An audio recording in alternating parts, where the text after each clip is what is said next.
Seriously અમદાવાદની international સ્કૂલની નોકરી છોડી તારે ગામની કોઈ સરકારી સ્કૂલમાં અંગ્રેજી ભણાવશે.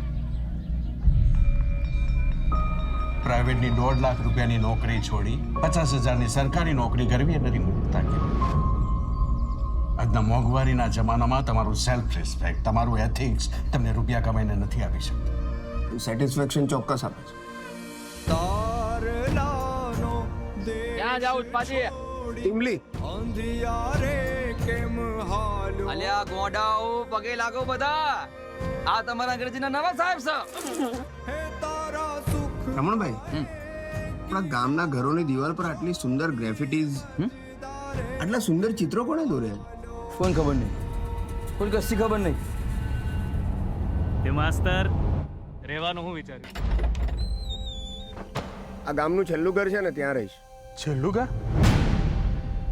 અર્ચિત, મને ખબર પડે છે તું શું કરી રહ્યો છે. ભૂતકાળમાં જે થયું એ જેટલું જલ્દી ભૂલી જાય એટલું સારું. અમુક ભૂતકાળ ભૂલી શકાય એવા નથી હોતા અંજલિ, જ્યાં સુધી એ સ્કોર સેટલ નહીં થાય. હું પણ સેટલ નહીં થાઉં.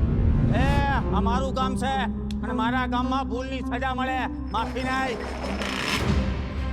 આચાર્ય સાહેબ અને અમદાવાદ તેની હદ સ્કૂલના મેદાન સુધી જ છે. મેદાનની બહાર આવવાની મહેનત ન કરે.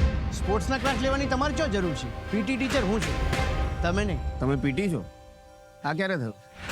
સ્કૂલે આવો તો કાં તો ભણવું પડે, કાં તો કોઈ સ્પોર્ટ્સ રમવું પડે, એક્સ્ટ્રા કરિક્યુલર એક્ટિવિટીઝ કરવી પડે. આ સ્કૂલનું એક પણ બાળક જો મેડલ લઈને આવ્યું ને તો આ સ્કૂલના બાદશાહ તમો. અને ના મળે તો એ જ ઘડીએ રિઝાઇન કરીને હારેલા સિપાહીની જેમ મોઢું નીચું કરીને ફક્ત આ સ્કૂલમાંથી જ નહીં ગામમાંથી નીકળી જવાનું. મંજૂર. તમારામાંથી ક્યારેય કોઈએ ખેલ કલા મહાકુંભમાં ભાગ લીધો છે? એમાં એ લોકો જ ભાગ લઈ શકે જે સ્કૂલની સ્પર્ધામાં ખેલ અને કલામાં નંબર 1 હોય. અને એ સ્પર્ધામાં જે જીતે એને શું મળે ખબર છે? છાપામાં એના ફોટા આવે, રામ, ટીવી પર એના ન્યૂઝ આવે, લાખો કરોડોના ઇનામો. પણ એનાથી પણ વધારે એક મહત્વની વસ્તુ છે. ખબર છે એ વસ્તુ શું છે?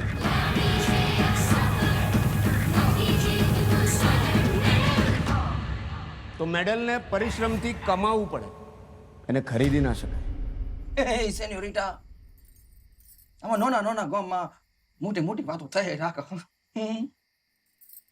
બહુ માથા ઉપર નહીં લેવાનું, નહીં તો ગોડા થઈ જવાય.